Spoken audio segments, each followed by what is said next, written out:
Hi, it's Tim Hagen from Progress Coaching, and welcome to another episode of Coaching Conversations.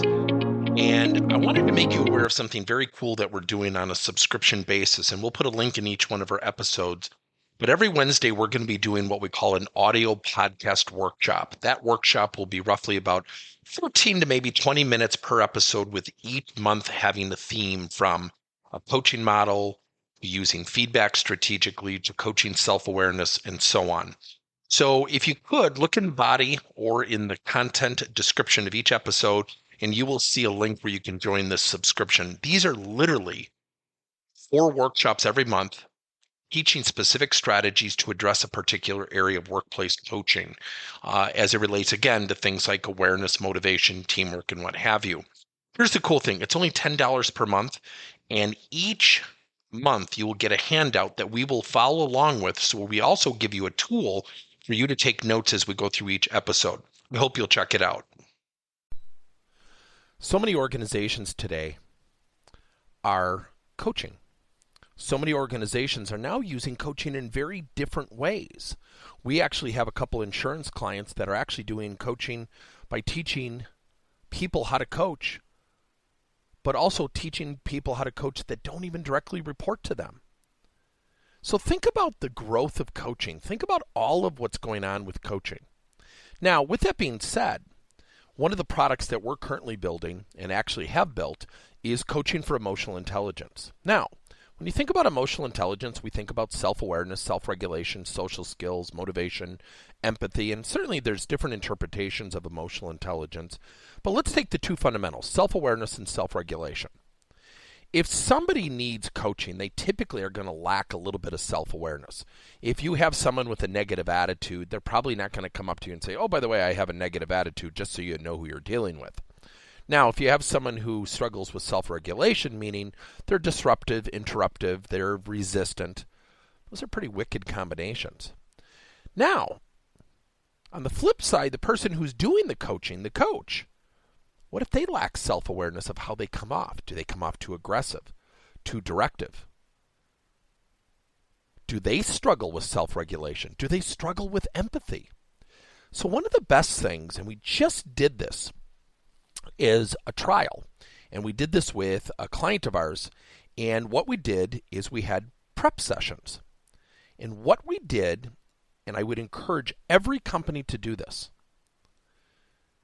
is to prep the coach and the person being coached.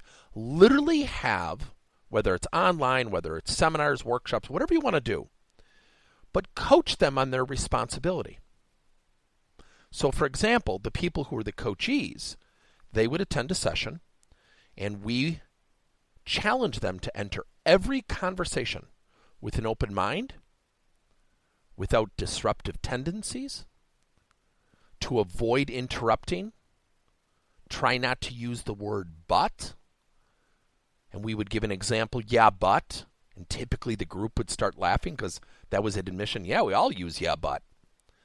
And then we would get together with the managers and the leaders, and we would teach them how to enter the conversation, even where there's frustration, with a thoughtful, open-minded mentality, ready to pursue better performance and behaviors, with a positive attitude.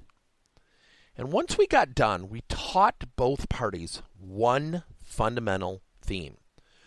Enter the conversation professionally, thoughtfully, to enter every conversation professionally, thoughtfully. And when you prep people's minds and you condition them, they become a little bit more receptive. They become a little bit better at giving feedback or coaching or what have you.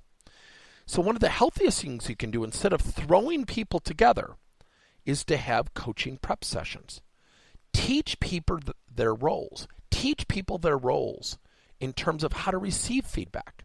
So one of the fundamental things we did with the group that was being coached is we said, when you get feedback, is it your responsibility to agree with everything? It's a rhetorical, dumb question. And typically people said, well, no, it's not. I said, is it your role and responsibility when disagreeing to complain about the person coaching you and telling everybody else? Everybody starts laughing. And I said, well, now, how can we receive feedback even when we're in disagreement professionally and thoughtfully? So what we've done is we've conditioned people, we've engaged people to understand how to enter this thing called a coaching conversation professionally and thoughtfully. Thank you for listening to another episode of Coaching Conversations by Tim Hagen and Progress Coaching.